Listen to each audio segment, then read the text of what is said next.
But let's jump in. We got our friend here, Jay Williams from ESPN. You can find him every morning on Score North Radio here in the Twin Cities with Keyshawn, Jay Will, and Zubin is the show. And Jay, the Minnesota Timberwolves have done a lot of things over the last week, and we want all of the takes from you. All of the takes. Well, where do you want me to start? Do you want me to start with the first pick? Let me ask you guys a question. Do you like what you think you're getting in Anthony Edwards to start this whole thing off? I'll answer first because I think I've been the most obsessed with the Timberwolves moves and whatnot. I think if you had to pick number one overall, if you and they were working trades and they were trying to see if they could trade down, and maybe get another asset or something. But if they felt like, hey, we're just going to keep the number one pick, I think it was sort of process of elimination. If Wiseman didn't want to give him a workout, didn't want to give him medicals, and didn't really want to play next to Cat, all right, do you want to draft a guy that's not super committed to you? Maybe he's out. LaMelo, and you can tell me 100,000 times more about this than I do, but LaMelo kind of feels like Diet Ricky Rubio with a flashier brand, more Instagram followers, and a pain in the ass dad.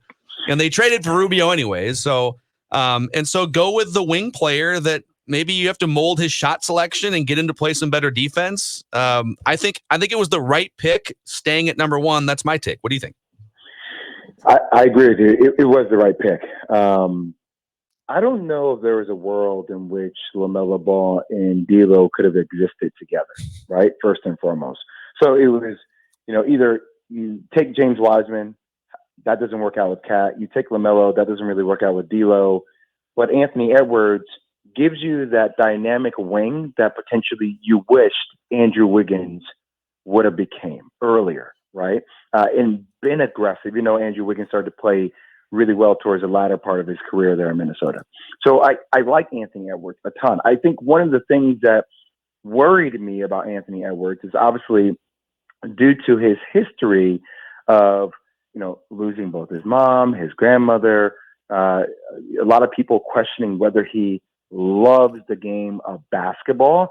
I thought that was a decision by Gerson Rosas that's an interesting one because you don't want to fall back into the same trap of what you had with Wiggins, right? Somebody who's super talented, but do they really love the game? Like, are you really think you're getting with the first pick in the draft, a guy that's going to become a superstar? I actually think he can do it.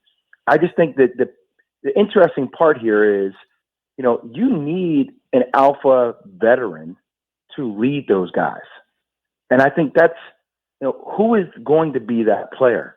Somebody that says, hey, Carl, hey, D'Lo, hey, Anthony, I know you guys are our future leaders. I know you are our leaders, but there needs to be somebody that can help them mold and get them all on the same page because I like the talent, but you're also in the Western Conference that is absolutely loaded, and you need somebody to help mold that talent and help that talent grow in unison together. And I think that's going to be an interesting challenge for a franchise that has the potential to really be dominant in the Western Conference for years to come. Who do you think does that then, Jay Will? That's a great question. I don't know who does. I mean, Ricky can do that to a certain extent. I don't know who exactly the player is that those guys all will respect at the end of the day to just say, hey, I'm gonna be that guy. You have a team of a lot of young guys, and that was the question that we were having on draft night. I'm like, could Malik Beasley? I'm not 100% sure who that person is. I don't think that person is currently on the roster.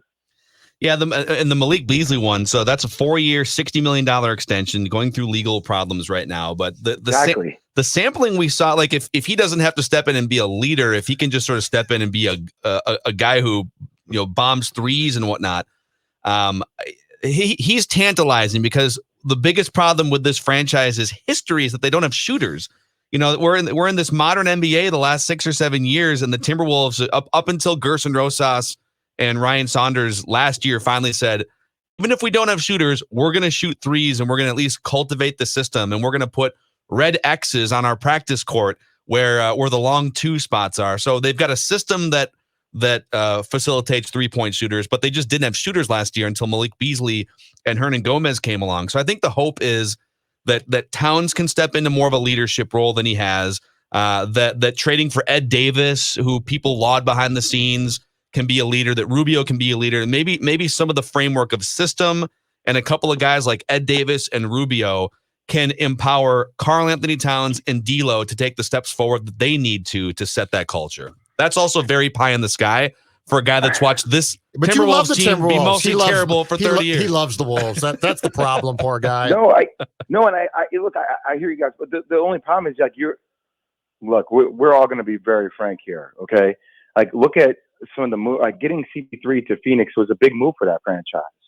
Like, look at what Portland has been able to do with some of the pieces they've been able to secure, like signing back Rodney Hood, even him coming off that Achilles injury, getting Derek Jones, like, they provided depth in their front court as well. Like, teams are making moves. And all I'm saying is, again, I love Minnesota too. Like, it was one of my favorite teams to watch a couple of years ago. And, now to sit here and say, okay, well, we're going to provide that, like, that's going to come from Ricky Rubio and Ed Davis.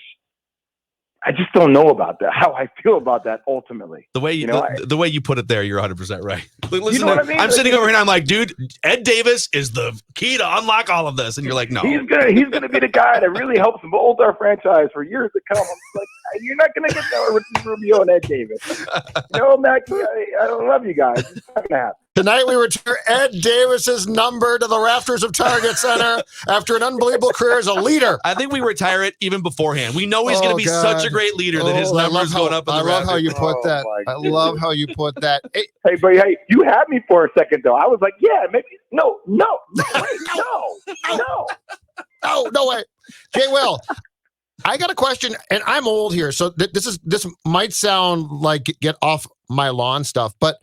I love these comments. Yes, but I've got a question for you as a guy who played the game professionally at one point in time, and now we're in 2020.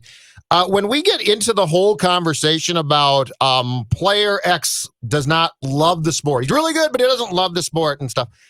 How many current players do you think truly love the sport? And how difficult do you think that is when you sit down with the kid to decide? Because it just seems like with all the distractions today and all of the different ways that people are going in life and our attention spans are zero, that seems to me that it would be more difficult now than ever to decide about, you know what, this kid's not only good, but he actually loves what he does. We get into this conversation a lot with all like Jay Rose and Paul Pierce. I'm like, hey man, like, just because guys are drafted, and this is coming surely from an objective perspective, somebody that, sees talent from, I pay attention to a ton of high school basketball because I can actually make an argument that high school basketball has become bigger than college basketball due to how we consume media. No longer are people saying, unless they have a star player like Zion, right? Like, that's box office. I'm going to dedicate my Saturday night at 7:00 to watch, this team X play, right? Like, we're always on our phones.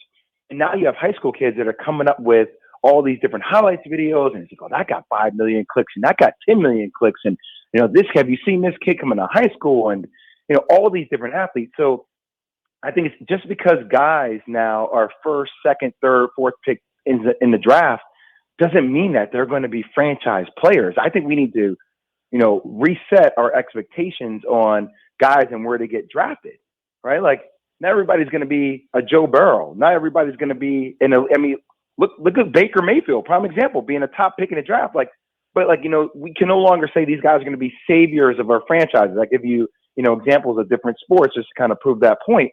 And now I think it's something that's really interesting to me because with where we are with media, with how we value what success is, do you actually have a thorough love and passion to be the best at your damn sport every day? Like, every day? Like, for me, my rookie year was a battle because my rookie year, we played a style that I never played before. We ran the triangle, and the triangle was built for wings or centers. Think about historically teams that have won championships running the triangle. Michael Jordan, Kobe Bryant, Shaq. Okay? Now, but I'm used to, so the style is changing, but I'm also used to competing. Every day I'm battling Jamal Crawford for who's going to start. Like, I wanted to win more than anything at that. Whereas now I feel like kids are like, well, I'm getting the fame, I'm getting all this extra stuff. it's so much harder to navigate whether you see if somebody actually has that next tier drive to want to dig into the trenches and continue to fight, or if they're more, I guess, heightened by the fact that they're going to get a lot of this attention or this fame that comes along with being a high draft pick. The other thing, it's way more challenging now than ever before. And the other thing that's so much different is like most of the guys that are being drafted, especially this year, are either a certain percentage are coming from Europe, and then another huge percentage of them are 19 years old because they're one and done guys, or maybe they're two and done guys. And I just pulled up your draft in 2002. It's like, yeah, Yao Ming was overseas guy coming over, but like most of the college players that were drafted in the top 10, if not all of them, spent like 2, 3, or 4 years in college. So you were getting more molded, projectable talent probably with you coming out of Duke. Mike Dunleavy, what did he spend? 2 or 3 years at Duke. Drew Gooden at Kansas. Like these guys were like 21-year-old men when they came into the NBA, and were probably just easier to project than 19-year-old LaMelo Ball, who in the middle of high school went overseas, and like there's some grainy footage of him in the Australian Pro League, and everyone's on YouTube like, all right, I guess we'll just draft him, see what happens. Right. Here's the only thing that I would play devil's advocate on him, because I know it's like a shiny, bright object, right? Because of everything that his dad's been able to do, creating the hype, the hysteria, obviously Lonzo playing with the Lakers and getting traded to the Pelicans, and now being a serviceable guard, not a star. LiAngelo really not panning out. I think he's playing in the G League currently. But I got a chance. I did like an episode that we posted on ESPN's YouTube page like 5 years ago with a rapper named Little Dicky, who now has a show on Fox. And Little Dicky loves basketball. Every time I was in LA visiting my friend Scooter Brown, who manages him, he was always like, Jay, come on, play in my Jewish league. Come in my Jewish league. It was always like this league he wanted to play. And I found he loved basketball. So we put together this skit where he was going to act and he was going to become like the fourth Ball brother, Little Dicky Ball, right? That nobody ever paid attention to because he became a super rapper, right? And then LeVar didn't love him because he was more into rap than he was into basketball. So I got a chance actually to spend like 7 or 8 hours with their family. And I saw the way they all kind of picked on LaMelo. Now LaMelo was like a little runt at that time, right? Like he was just entering high school. Like he wasn't that guy. And like Lonzo used to bully him. LiAngelo used to punk him all the time, like, bodying him and stuff on the basketball court. And I thought to myself, the more and more I watched him play, like, that's in that kid's DNA, right? Like he's used to and he's never stopped coming. So yeah, you may get a little bit of the Chino Hills, California, like the chain, and like he has had money since high school, but there is a little bit of a dog in him too now, where like he wants to compete. It may not be the way that we're used to competing, but it's in there because it's been ingrained in him since the beginning of time with his family. Like I know Anthony Edwards seems like that's a better fit, but I did find myself on draft night wondering more and more, like, man, like the kid does have potential. Whether it pans out or not, that's a question, but his DNA does seem like it's destined to do something different. I mean, the one thing you're not really factoring in with Anthony Edwards is Ed Davis sets great screens.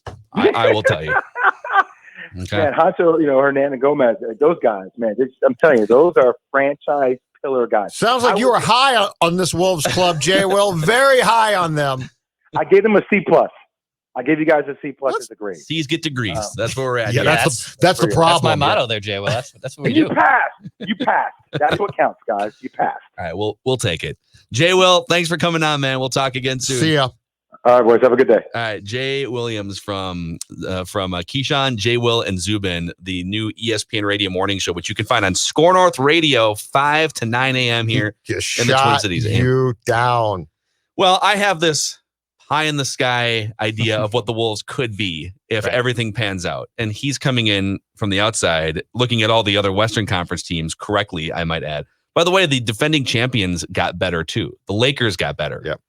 So it'll be a 2 or 3 year process to even become relevant in the Western Conference, but we'll see what happens. Do they have that long, or are they going to be in Seattle or Vegas by that time? That's the question. Well, yeah, I mean, because Glenn's going to ownership sell change. the team, and Glenn's going to say you can't move the team, and the guy that buys the team or the person that buys the team is going to say, okay, I won't move it for 2 years.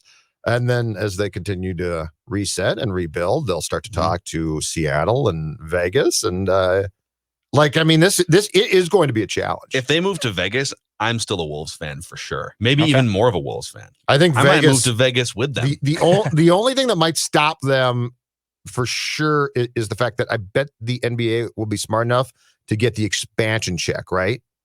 Probably. Because you got to get that expansion check. Now, Seattle might be a destination, but I'm telling you, the best thing that could happen if you're a Wolves fan is to have expansion or different franchises move to Seattle and Vegas, and you get shoved to the Eastern Conference. I don't think any of that's happening for at least 3 to 5 years, though. That's my point. 3 I don't years. think they're expanding right 3 years. But, I mean, if you're going to stink for 3 years beyond this, I mean, I'm giving you something to look forward to, okay? And if they don't move. He was so close. Got to give you credit. No, I got one. You got one. Oh, he you did. I almost got 2. Yeah, he got 2. Oh, I almost got 2. Dude, this guy's on fire over here. So you had a good question. Yeah. For people that are new to this, yes, we keep track of good question and good point standings. I'm going to Vegas.